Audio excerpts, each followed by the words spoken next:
under President Obama, Susan served as both National Security Advisor and U.S. Ambassador to the United Nations. In Bill Clinton's administration, she was Assistant Secretary of State. She is one of the most influential foreign policy voices of our time. She's dedicated her career to public service and is now a distinguished visiting research fellow at American University, a senior fellow at Harvard University, as well as a contributing opinion writer at the New York Times. We're here tonight to discuss her amazing new book, Tough Love, The Story of Things Worth Fighting For. In that book, Ambassador Rice reflects upon her career at the front lines of American diplomacy and foreign policy. We're very excited to have her join us tonight. Ladies and gentlemen, please welcome to the stage Ambassador Susan Rice.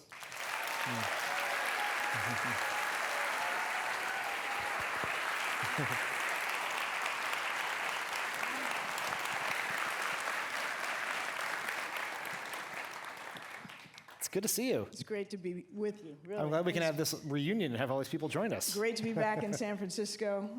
Thanks to the Commonwealth Club, to the Marine Memorial. It's really great. Thanks so much, Dan. Well, I want to start with your book. You and I we've known each other for over a decade. We have traveled the world together. We have sat across the table in hundreds of meetings that were either too early in the morning or too late in the evening. And I have to say, in reading your book, I learned a whole lot about you that I did not know. And your book is deeply personal. And I want to ask you about the decision to be so personal in your book, particularly for someone like yourself who has often unfairly been the target of scrutiny. Well, there were many reasons why I wanted to write the book in the first place. I mean, I've been very lucky to have served our country under two presidents and, spoken on behalf of the United States, represented us to the world, and tried to keep us safe.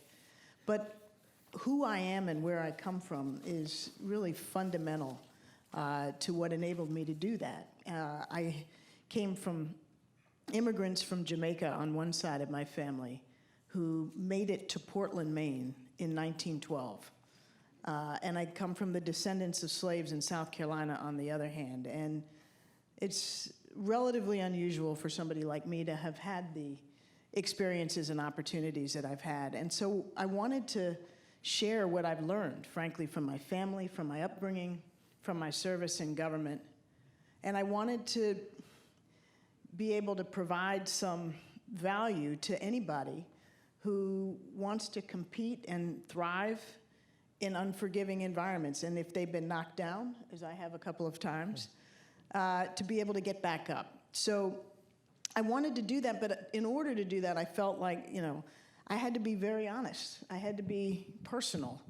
I couldn't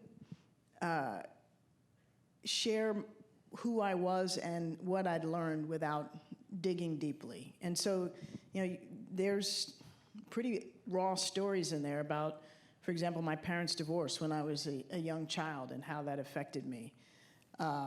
Pretty personal stuff about my kids and some of their health issues and the challenges that I endured, trying to be a mom. At one time, a senior official and the daughter of ailing and ultimately dying parents. So there is a lot that's in there that's personal, but I didn't feel that I could effectively dismiss those who have characterized me or, mischaracterized me on the right and the left without being faithful to who I am and what my actual story is. And that required being a bit more personal than I think some people might expect at first blush. Have you found that now that the book is out, people are seeing it, it's being discussed at events like these, have you found that uncomfortable? Has it been an unburdening? It's like, as someone who's written a book, it's one thing to write the words on paper. It's another thing for people to read them. Well, what I found in gearing up for the book tour is that for me, it was much easier to do the introspection and the solitary work of writing, and I actually love the craft of writing. So that part wasn't really hard, but then I realized, oh my God, I got to go talk about this. It wasn't so much that I was worried about people reading it. I was worried about, am I going to lose it when I have to get in front of an audience? And I found as I was gearing up that I was surprising myself by getting choked up about, particularly about my parents. So, yeah, I mean, now that I've been doing it for a couple weeks, it's getting a little easier, but it's a different thing to bare your soul in front of people who you can look in the eye than it is to type on a computer. Well, it's a very powerful story. Thank you. I'm glad you shared it. When Trump was first elected, that's not even, that's just a fact. That's a thing that happened.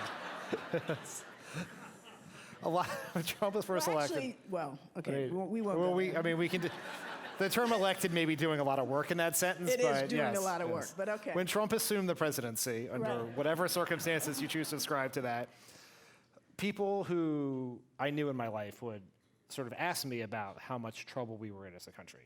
And the thing I didn't always share with them, because I didn't want to make them even more worried, was the more you knew about how government worked, how White Houses work, how presidents make decisions, the more scared you are.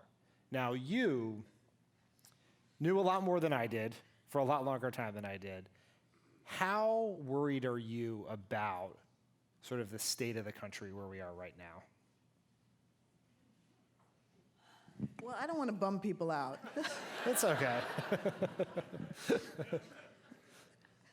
So I'm quite worried about where we are with respect to our national security decision-making, or lack thereof, how we are dealing with our allies and partners who we have sort of daily keep throwing under the bus. I'm worried about how difficult it'll be for us to recover our international standing, and I think unless we bring about resounding change in 2020, it's going to be very difficult to recover it all. But I'm also, in some bizarre way, an optimist, because on some level you can't really do the work that I've done and learned all that I've learned in the process in terms of stuff we can't talk about and not be an optimist, because you'd basically lose your mind. Having said that, I do write, particularly the last chapter in the book called Bridging the Divide. I write about our domestic political divisions and how I believe that they actually constitute our greatest national security vulnerability. And I talk about the political divisions in my family, which are not a joke either. I have a very conservative son, and I've got a progressive daughter, and my husband and I are trying to keep the food from flying at the dinner table. But in this discussion of our political divisions, I do say that because they are fundamentally a problem of our own making, they're a problem that we have the capacity to resolve. And I also take a long view and a historical perspective of all of the challenges we have been through that have divided this country in the past, from the Civil War to Reconstruction to the 2 world wars and the Civil Rights Movement in Vietnam and all this stuff, which we have, despite the violence sometimes and the deep divisions in the moment, we've come through them. And so I actually, I worry about the repair work we have to do with respect to our national security decision-making process, and I worry that in the meantime, the president could do something that even crazier than he's done in the last week, which I have to say exceeded my expectations. But I think the fundamental work of repairing ourselves is something we have the capacity to do if we have the will and we have a sense of urgency. Were you referring specifically to the decision around Turkey? ISIS. Yep. Oh my God. We are even by the standards of the Trump era, the last 10 days have been a avalanche of news. So I think people sort of may have understand that Trump did something that most people disagree with as it relates to Turkey and ISIS and the Kurds. Could you help explain what the foreign policy consequences of his decision was there? Yeah.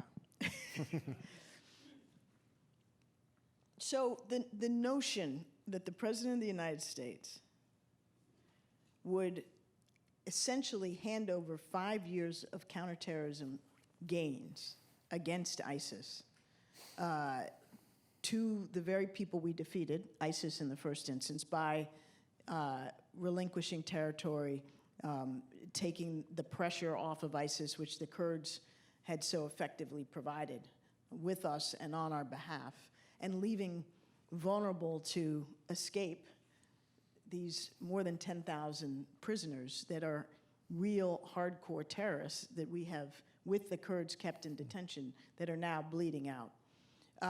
We have basically given, Trump has given 10,000 terrorists what could amount to a get-out-of-jail-free card. Not good. Can you imagine? We know we always say this, but like, it's not even, can you imagine if Obama did that? I mean, come on, man. do you remember how much?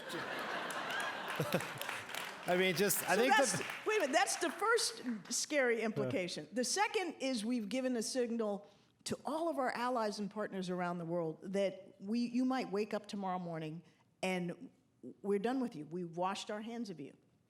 That's what we did with the Kurds. And if you're Israel, or if you're Poland, or if you're South Korea or Japan, on a front line with hostile opponents, and you rely on the United States to a substantial extent to be there for you, you're fouling your pants at this point. That's the polite term. that's I'm trying to. I'll it's try a foreign my best policy to be term of polite art. Yes. Tonight, because it's the Commonwealth Club. Yeah, that's right. Yes. I'll be proper. When you said, "Can you imagine if Obama had done this?" It does remind me that, remember, the entire Republican Party revolting over Obama in a trading, basically doing a prisoner exchange with the Taliban to get 5 prisoners. 5 prisoners, and They were in custody. They never left custody. Yes. And then everyone was very mad at Obama, and then Trump actually invited those 5 prisoners to come to Camp David on the anniversary of 9/11. Some of the same people. Yes, the exact same people. This is probably not constructive, but it does make me feel better. Yes. No, but we need some perspective. Yeah, that's right. And then that, of course, leads you to the unfathomable hypocrisy of the Republicans in Congress, which is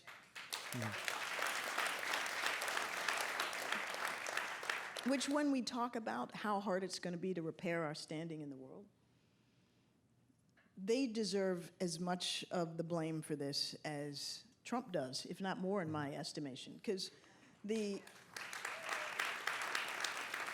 would be one thing if we could say to the world, in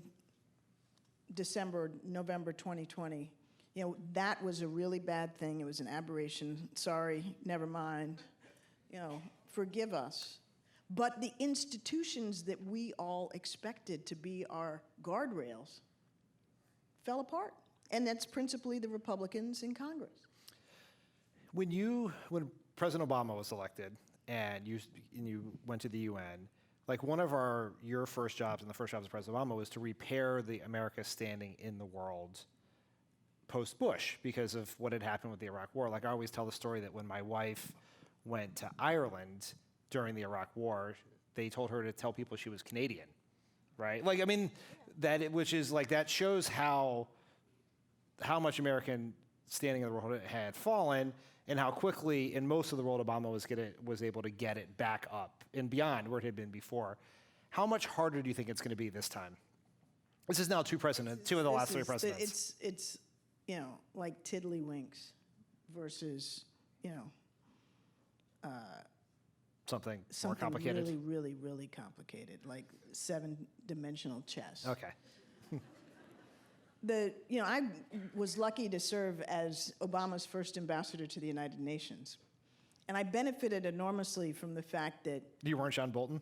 Right, exactly. I benefited enormously from the fact that the memory of Bolton was but a year old. Yeah.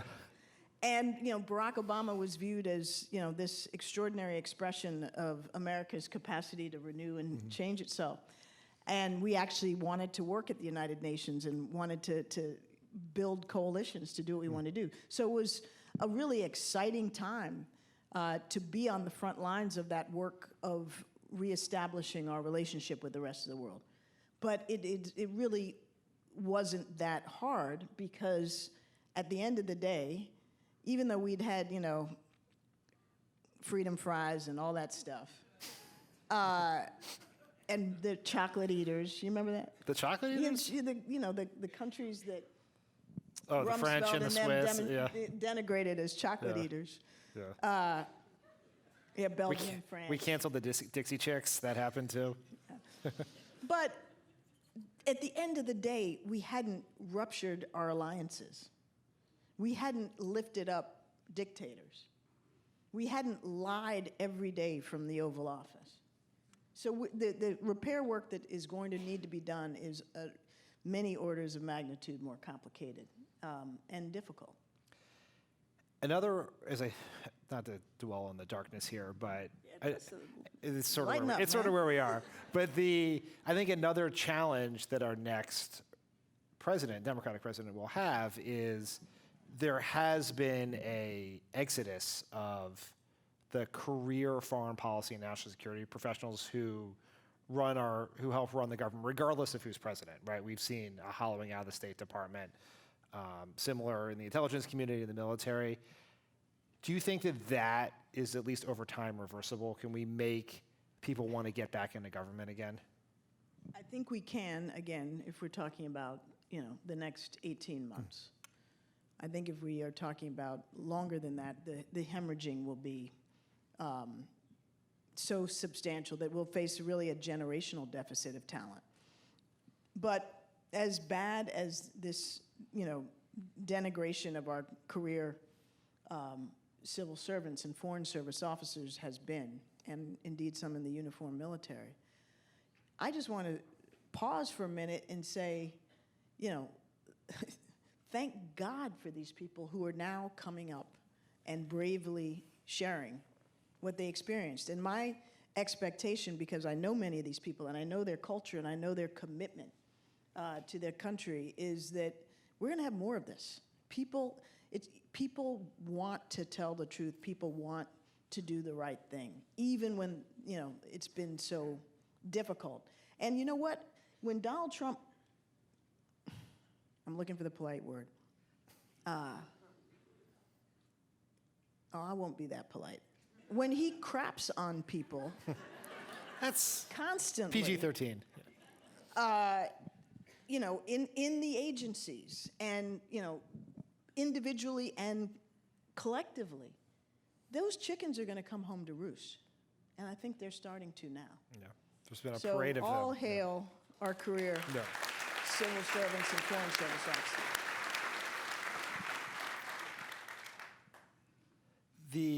Let's do something lighter now. Please. You have a chapter in your book called The Fourth Quarter, which is about the last 2-year period of the Obama administration, which really was a tremendous period of accomplishment in foreign policy. How do you think that legacy will be remembered over time? And is there one particular accomplishment among those at the end of the administration that you think was either most meaningful to you or perhaps the most important or durable for the country? Well, I think the things that we were able to get done in that window included the Iran deal, the Paris Climate Agreement, the opening to and normalization with Cuba, putting ISIS on the path to defeat, and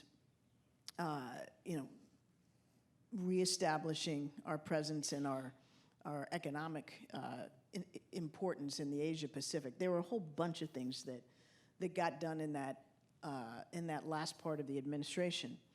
And even though we look back and say, okay, well, he pulled out of the Iran deal, or we've threatened to withdraw from the Paris Climate Agreement, which actually can't happen, as some people know, until after the next election. So that's not altogether a done deal. These were major wins for U.S. interests and for the broader global interest. And they show what we can accomplish with strong and tenacious U.S. leadership. And I think the message is you can get a lot done when the United States is leading and bringing countries with us. That's positive. And you can do a whole hell of a lot of damage when the United States is the wrecking ball in chief. And so that's both, encouraging and discouraging. But what it does mean is that, with new leadership, we have the wherewithal to build on some of these important accomplishments of the latter part of the Obama administration. Some will be harder to repair than others. I think the Iran deal is going to be very, very difficult to retrieve, if not impossible. I think Paris is not going to be that hard. I don't think Cuba will be that hard. And now ISIS has been totally undone. But I do believe that there's a good message in there that with strong, principled American leadership that can bring countries along with us, we can get a lot done. And so I think a new president can do the same.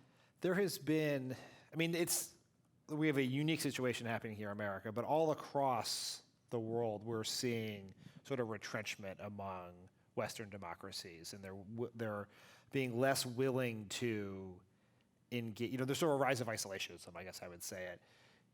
Do you think that is a temporary affliction?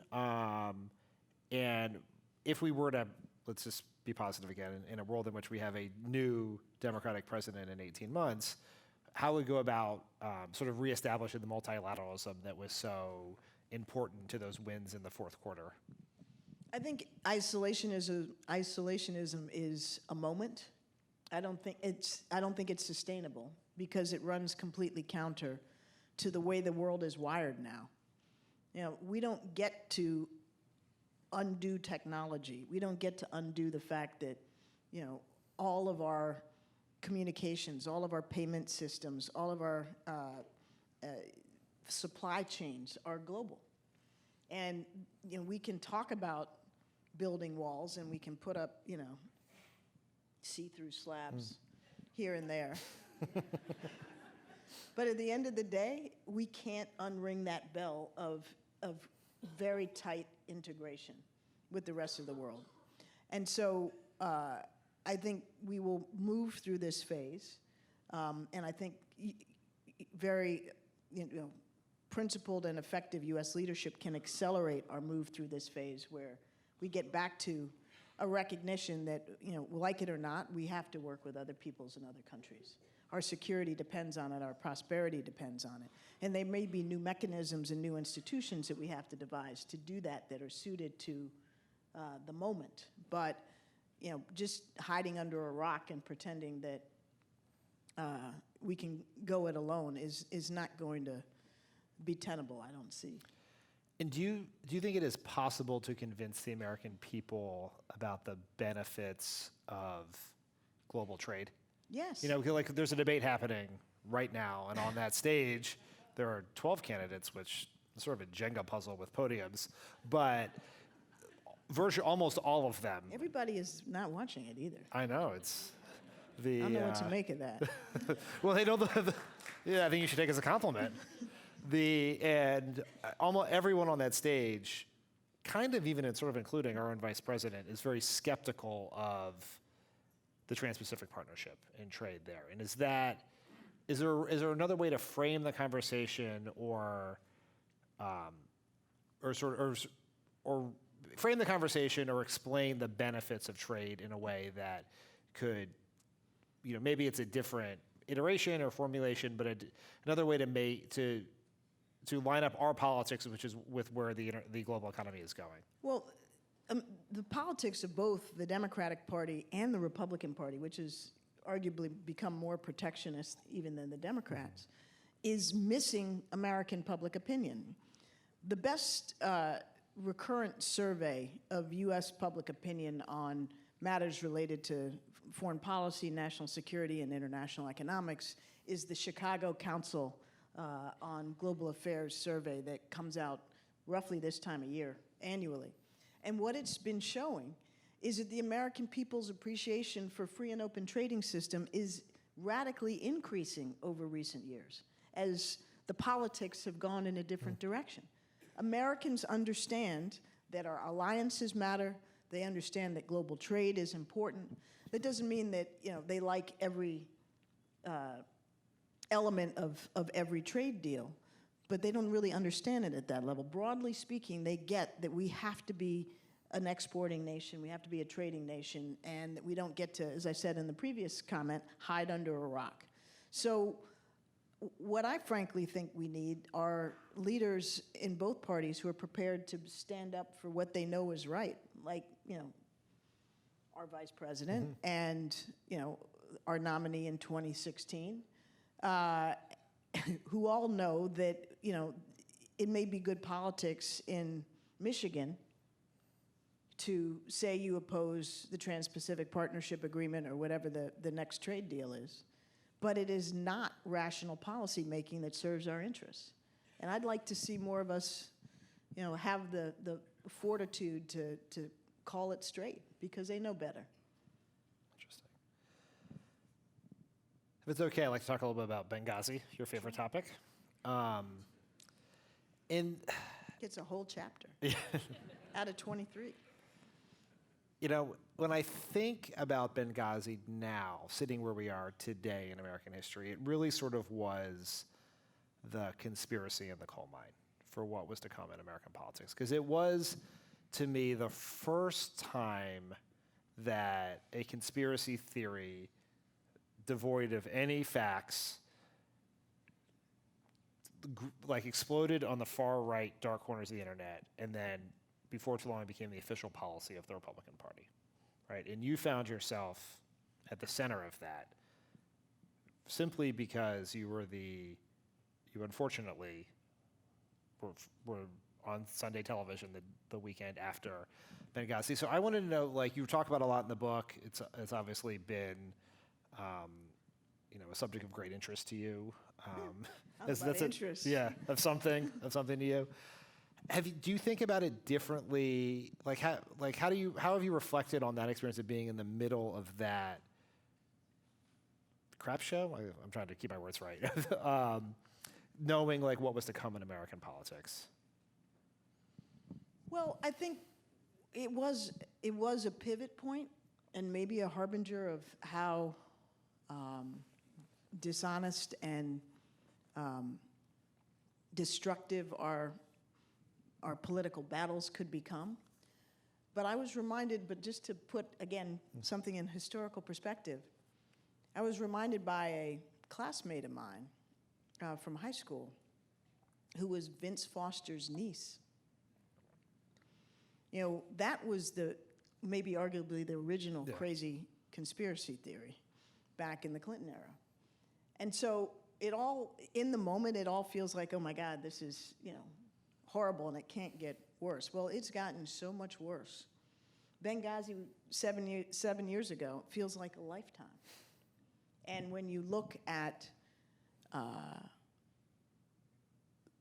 the dishonest politics of personal and collective destruction that we've seen today, and the classic example is Trump's effort to try to portray Joe Biden, of all people, as corrupt.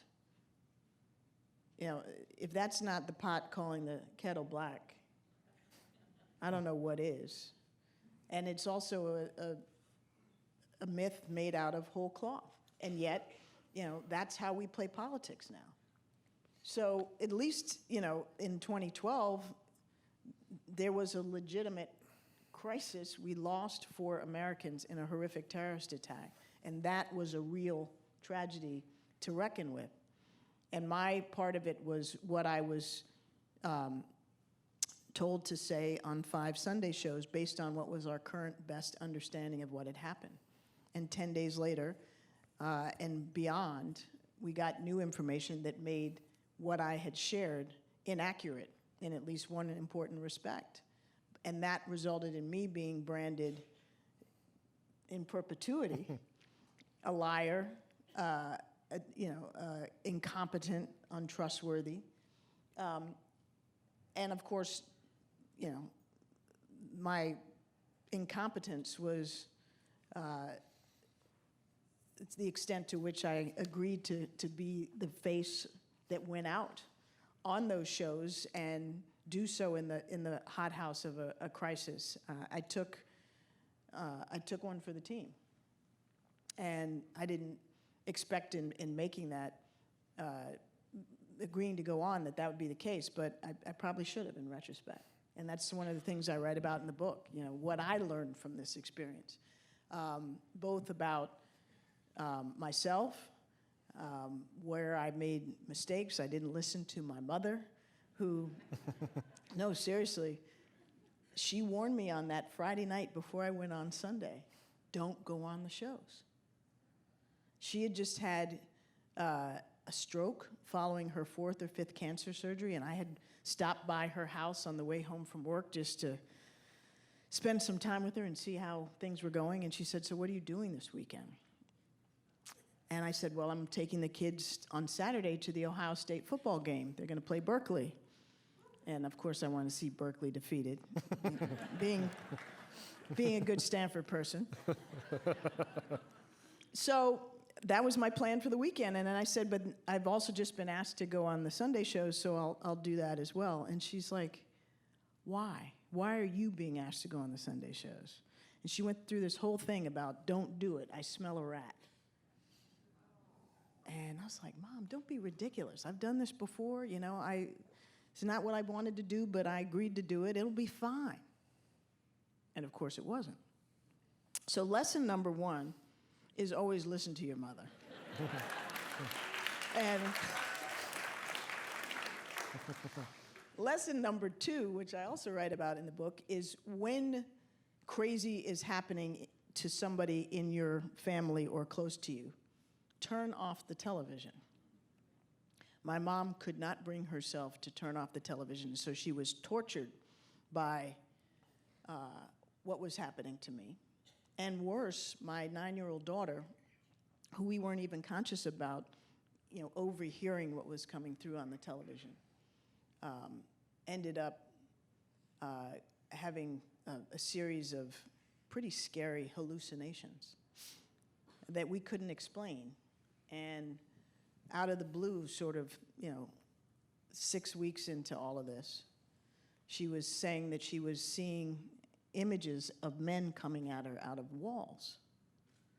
And we were terrified. So we took her to Children's Hospital in Washington, and for 2 weeks they were trying to test her to see, is this possibly a brain tumor? Is it schizophrenia or some other kind of psychosis? Is it a vision problem? And they went through all of these things and one by one ruled out the worst case explanations and concluded ultimately that it was a stress reaction to what was happening to me. And after a period of almost a year, it went away. Good news is she's happy, healthy, thriving, almost 17-year-old now. But, in the ether, for old people, young people, anybody who cares about a person who's come under this kind of attack, and frankly, on any side of the political spectrum. The reason I write about this very personally is because I want people to understand that the politics of personal destruction don't come for free. Real people who didn't sign up for this, as I did, get hurt along the way. So there's more in there about Benghazi. There's more in there about what I learned. I learned a bit about Fox News. Seriously.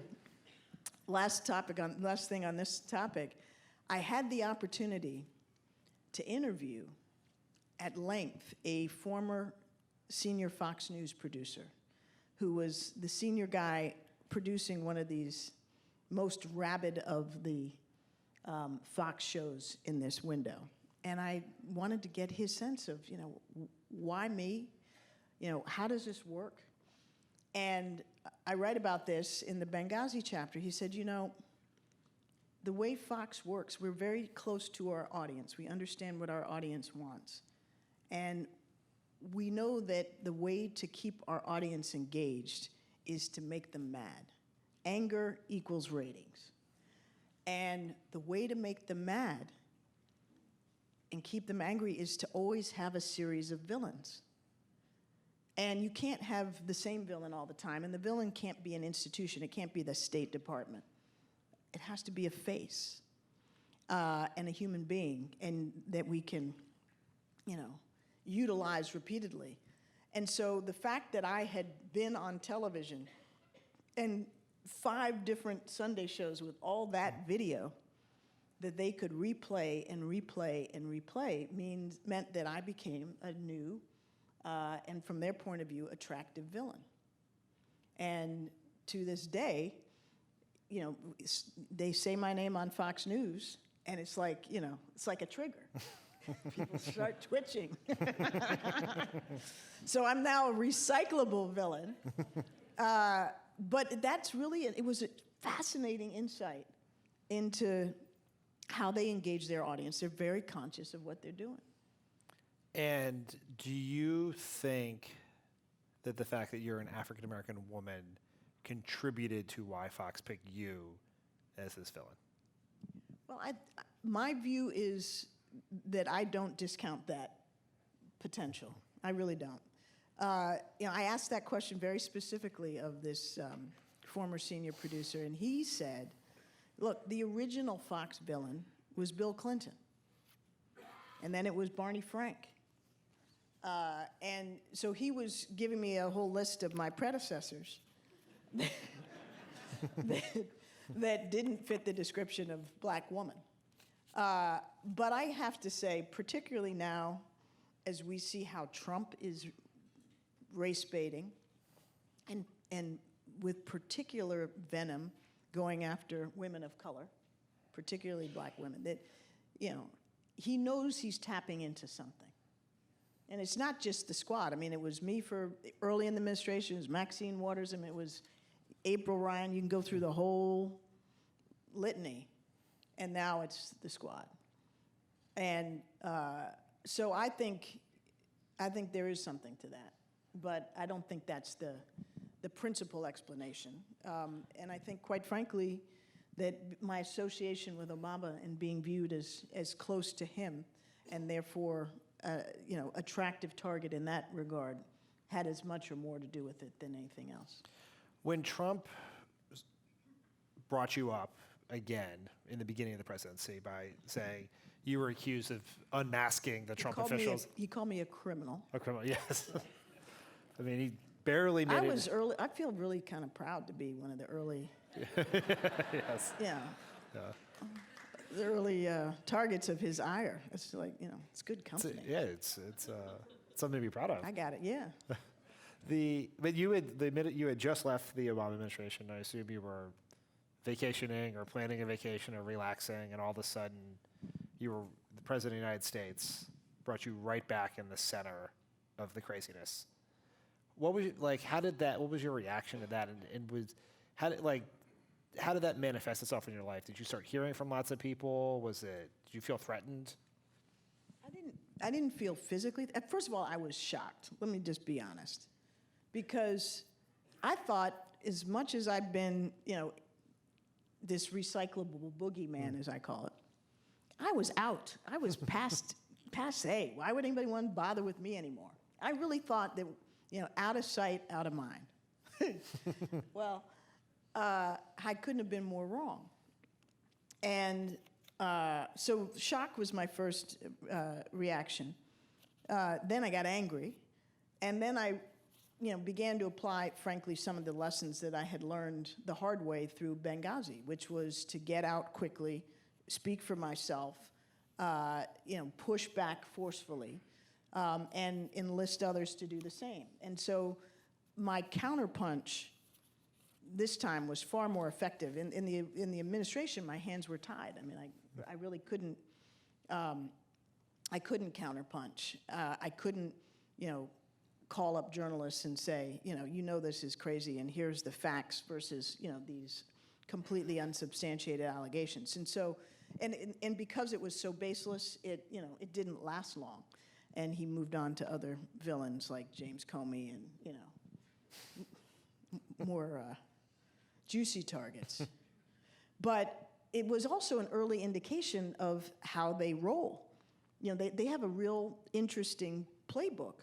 They start by planting false information in the far-right media, like the Chernovich kind of Twitterverse. You know, that's the Pizzagate guy. You know, the really weird out there far-right media. He was the first to tweet, and then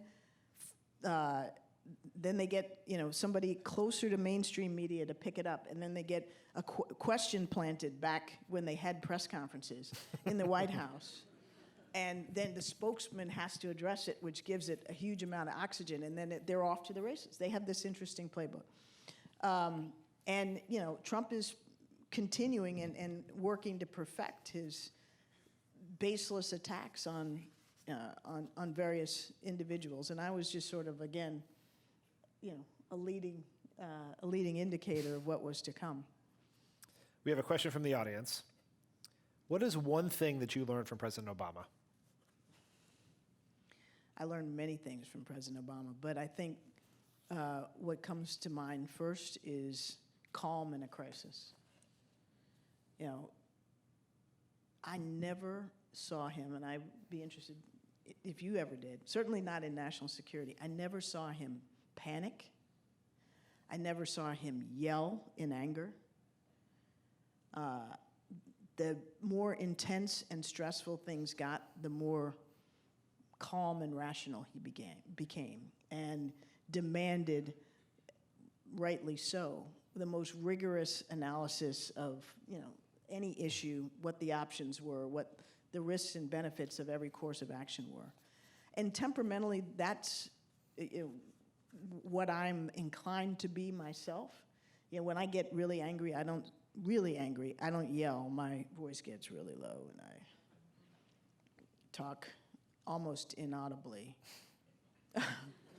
But when it's really serious, that's when I'm kind of at my best. But he taught me at his level to be able to summon all of your faculties when you need them most, and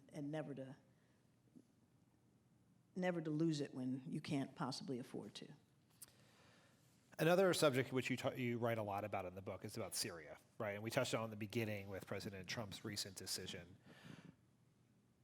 And even in the conversations about Trump's recent decision, there's been, it often leads to criticism of the Obama administration. And so I guess also at the same time, maybe I would put Syria in the context of three big decisions you talk about. When you were in the Clinton administration and there was genocide in Rwanda, the decision to intervene militarily in Libya, and then Syria. And so thinking of those three very different situations that had different, responses, but all did not lead to anything resembling an ideal outcome. How do you think about what lessons do you take from those experiences about the right way the U.S. can play the proper role in the world?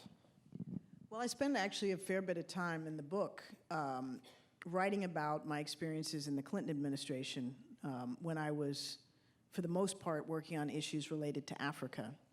When Rwanda occurred and Somalia, which I also write about, I was actually not yet responsible for African issues. I was a junior staffer on the UN, a junior staffer on the NSC working on the UN.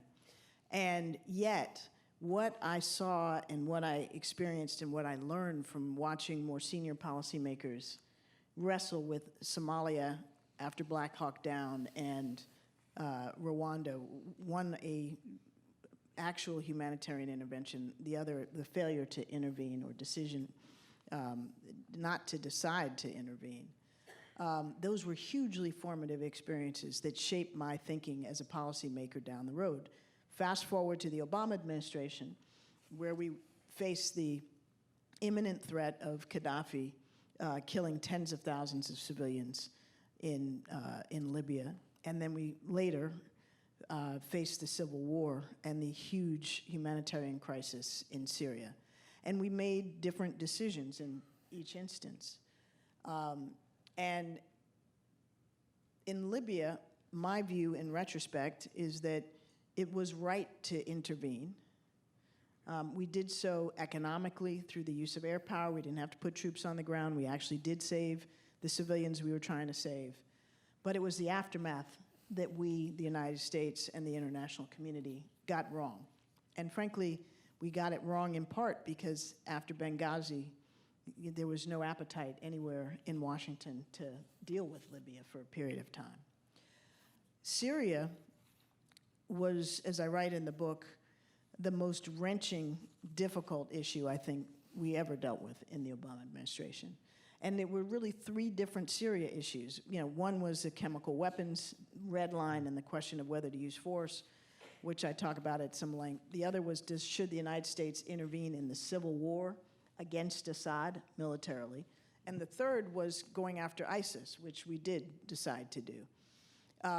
And my own judgment painfully arrived at, with respect to the question of should we intervene in the civil war, was as costly as the decision not to intervene was, that was still the right answer given the totality of our interests at stake. It would have taken a massive ground war by the United States before the Russians intervened, because once they intervened, it was not really feasible to try to topple Assad. And it would have been on the scale of what we had to do in Iraq, or I shouldn't say what we had to do, what we chose to do in Iraq after 2003. So I don't mince my words about how wrenching that choice was and is, but I still think it was the right one. On the chemical weapons question, I write in the book how I was the one person at the principals table when the president twice asked his cabinet-level advisors for their views when he was making clear that he wanted to get congressional authorization before taking military action. I dissented. I said, I think we need to go ahead and do it. And I was the only one. And interestingly, I think I was right on the politics. My principal reason for opposing his decision to go to Congress was that I didn't think Congress was going to give him the authority. I'd kind of learned, Dan, perhaps subconsciously through the Benghazi experience, that whatever President Obama was trying to get out of Congress, and this required Republican support, whether they believed it was right or not, they weren't going to give it to him. And the Democrats in this instance were not eager to sign up for another war in the Middle East, or what could turn into a war in the Middle East. So we didn't have the Democrats, we weren't going to get the Republicans, and I didn't believe we were going to get congressional authorization. I turned out to be right about the politics. But I also acknowledged I think I was actually wrong about the policy, because Obama went on to negotiate the declaration of all of Syria's chemical weapons and the removal and destruction of 1,300 metric tons that are gone.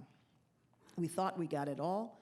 Either we didn't, or they made new stuff. And so then Trump came in 17 and 18 and took Obama's target list off the shelf, quite literally, same list, bombed those targets, and then walked away 24 hours later and said, see, I did what Obama wouldn't do. But nothing has changed on the ground. Whatever chemical weapons were there are still there. And he did the same thing again in 18. And I actually supported those actions. But what it shows you is, it may make you feel good to bomb for 24 hours, 48 hours, but if it doesn't yield improvement on the ground in terms of getting the chemical weapons out or using the leverage of the use of force to force a diplomatic solution, you haven't accomplished anything. So the bottom line is these are really very tough issues. It's very hard to get them right. And what I've learned about humanitarian intervention is every situation is different. There's no right answer that applies across the board. As Obama said, just because we can't intervene everywhere doesn't mean we shouldn't intervene anywhere. And I think that's right. I think we have to take it on a case-by-case basis and weigh the risks against the benefits of our involvement. Do you think there's anything that could be done now that would improve the situation in Syria? Now, like after Trump just did what he did? Yes, yeah. I mean, or before that. But just if you take the position that there were very limited things that could be done to avoid the situation we are currently in, is there anything that could Is there a way to broker peace? Is like what? Let's say you were in the White House right now. We can even take Trump's decision off the table. What would be a strategy that could help improve the situation in any way, shape, or form? Now that Trump has allowed the Turks to come in, slaughter the Kurds, and withdraw our forces under fire now. This is like, Saigon. I don't know what we can possibly do. But before that, so let's rewind the tape 2 weeks ago. Like 6 days, yeah. I'm being generous. 2 weeks ago,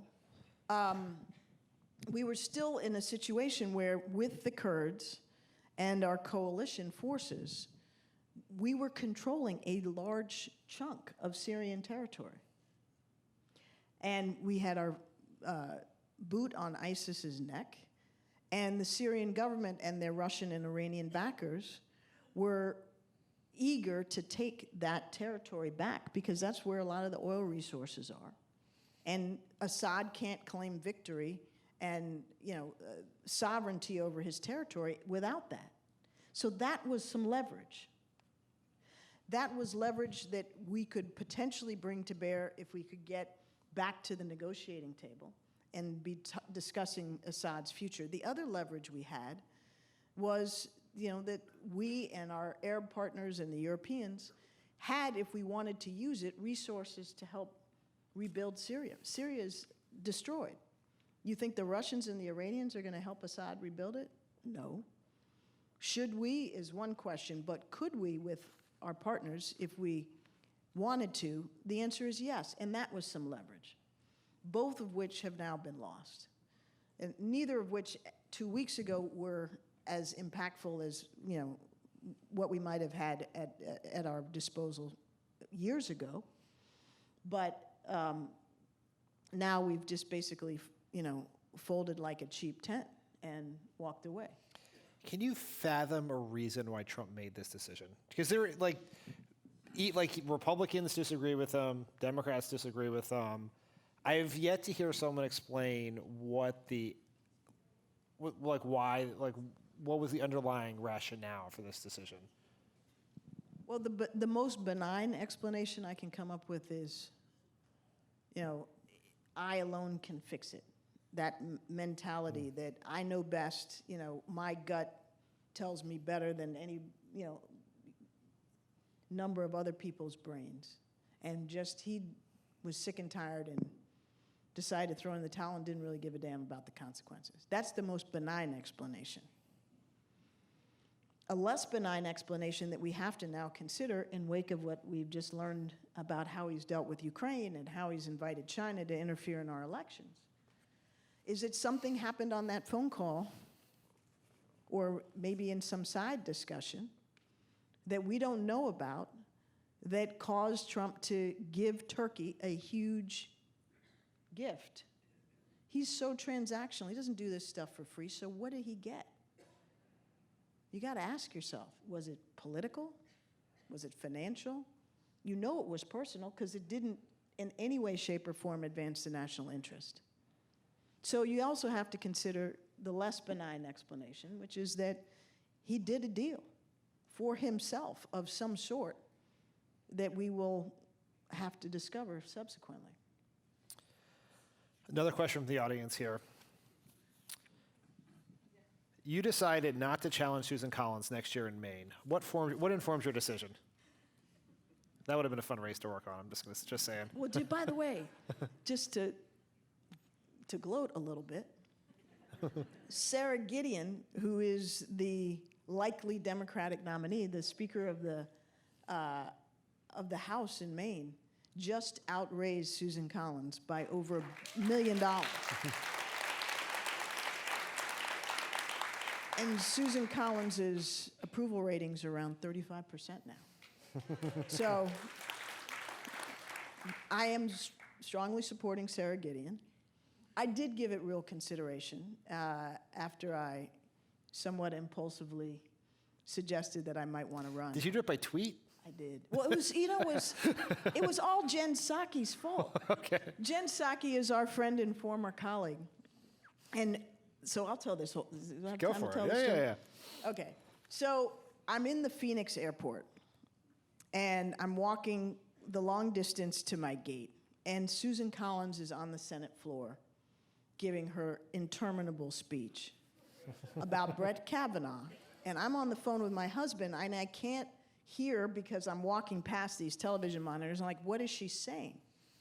And he said, well, she's winding up to it, but she's going to vote for him. I'm like, God damn it. So I start cursing, and I say to my husband, I'm going to run against her. And I say that because, we have long family ties in Maine. We have a house in Maine. This is going back 100 years. It's not, as if, I woke up and said I'm running in Wyoming. It was a place where I had some roots. And my husband's like, no, you're not. That's crazy. Just, come on. So I said, well, yeah. So conversation moved on. I hung up. I'm standing in the Southwest Airways line. I happen to be the #1 person in Group 1. And I'm on my phone reading all these tweets and comments about what Susan Collins did. And Jen Psaki tweets, who's going to run against Susan Collins? And something happened, and my fingers just hit 2 letters, M-E. And then I got on the plane, sat down, and my phone started blowing up. First, it was my husband. He's like, what the hell? And then it was my person who helps me with press stuff going, my phone is blowing up. What do I do? What am I going to tell people? And I'm thinking, I'm about to be on a cross-country flight. I can't be silent for 5 hours and say nothing. So I try to clean it up a little bit, say, well, I'll think about it, and blah, blah, blah, and I'm really mad at Susan Collins, which I was. So anyway, the bottom line is because I had these twitchy fingers in the Phoenix airport, I really did think about it. And I looked at it in all its dimensions, but most importantly, I really spent time talking to my family. And our daughter, the one that was 9 and is now almost 17, is a junior in high school. And she's been through her mother being gone for 4.5 years in New York when she was young, and then another 3.5 years of me being under the same roof, but hardly altogether present when I was National Security Advisor.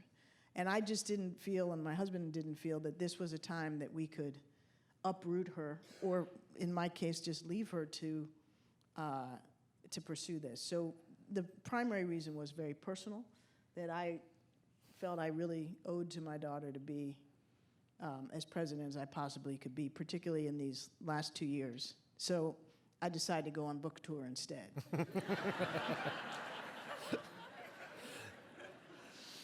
She's not very happy right now. Can you see yourself, doesn't have to be 18 months from now, but at some point getting back into government service? Yeah, potentially.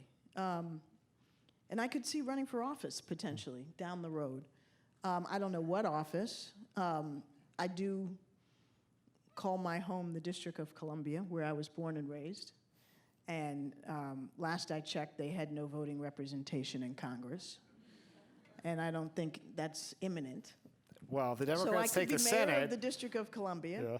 I could, do something else at a higher level. And so that's something I would consider. I'd also consider coming back, into the executive branch in an appointed capacity. But I've kind of done a lot of different jobs. I've been in the cabinet as UN ambassador. I've been national security advisor. So there's not a lot left beside, a couple jobs. And it has to. Did you just start your vice presidential nominee speculation?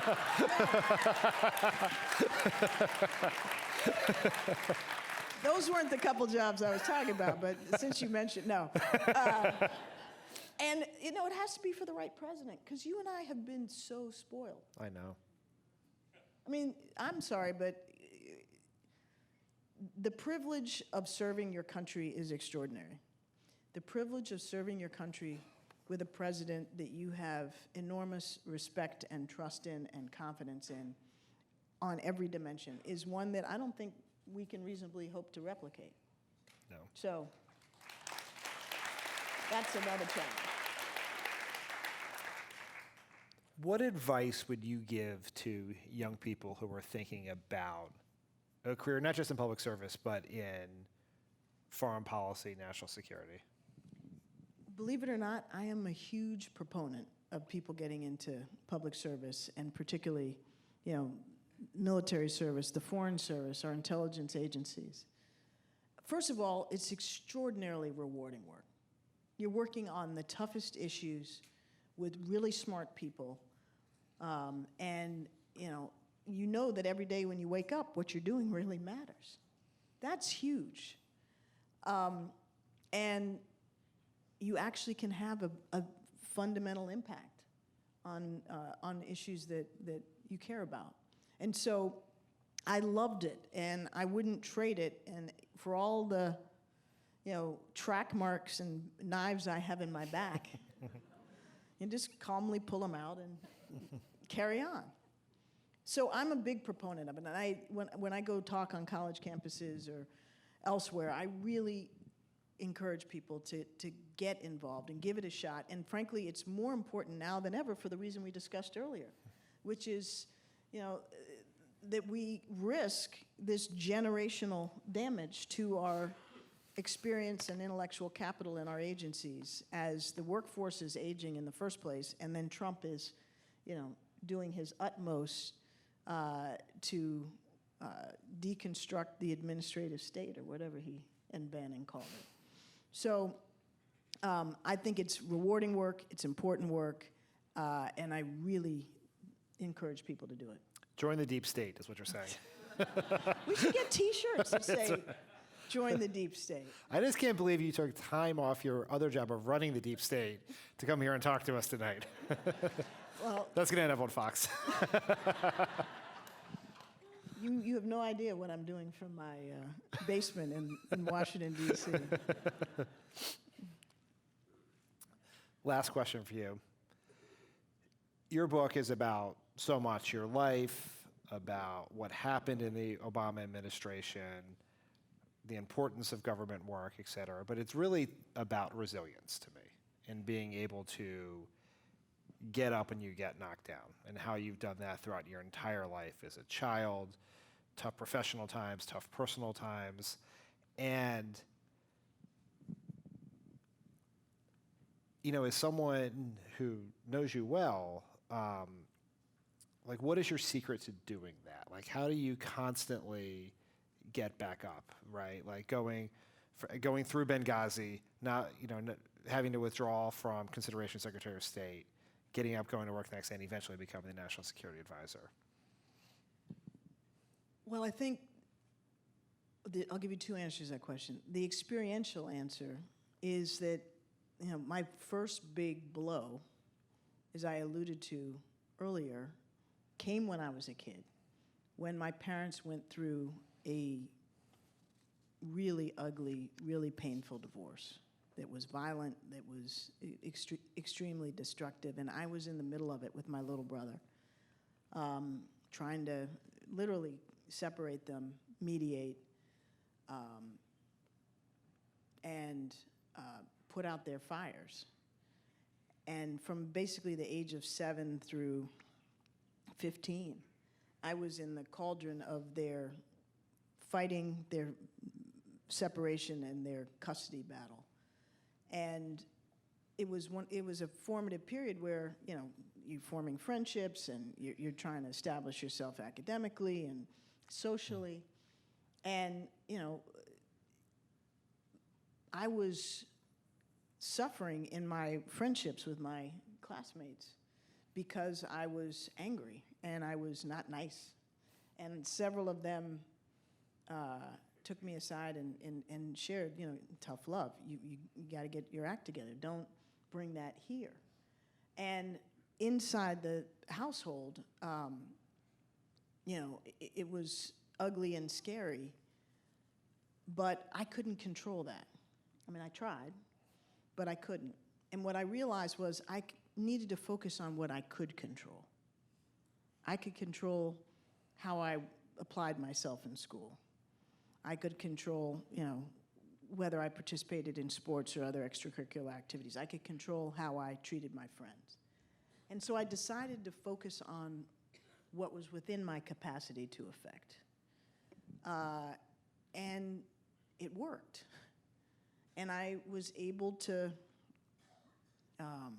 grow despite what was happening behind closed doors at home. And I realized through this that I could take a punch and keep going.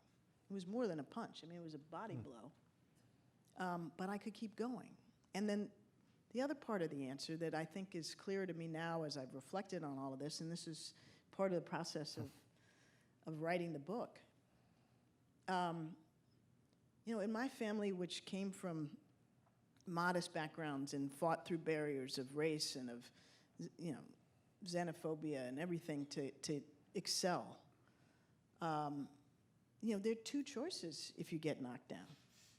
You either stay down or you get back up. And staying down never felt like a viable option. I knew that, whether as a child or as an adult, when my integrity was publicly maligned before a national audience, that, I could shrink from the scene and walk away and, with my tail between my legs and disappear, but I hadn't done anything wrong, so why would I do that? Or I could keep doing what I was doing and trying my best to serve as I knew how and keep going. And so that's how I explain it. I don't really know what the alternative is that makes a lot of sense to the extent that, you can find it in you to get up. Sometimes, the blows are unsustainable. And, I've been blessed not to have taken one of those. But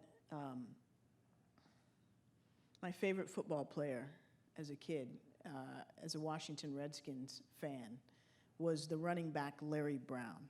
I don't know if any of you all remember him, but he was just this scrappy, hungry, very successful Redskins running back. And he wrote a book called I'll Always Get Up. And if he hadn't used that title, that might have been what I would have used for mine. But that's part of why I loved him so much, is because he had that determination. No matter how hard he was hit, no matter how many, concussions he sustained, he was going to get back up. So that's the best answer I can give you. That's a good answer. I don't know what else to say. Okay. Our thanks to Ambassador Susan Rice.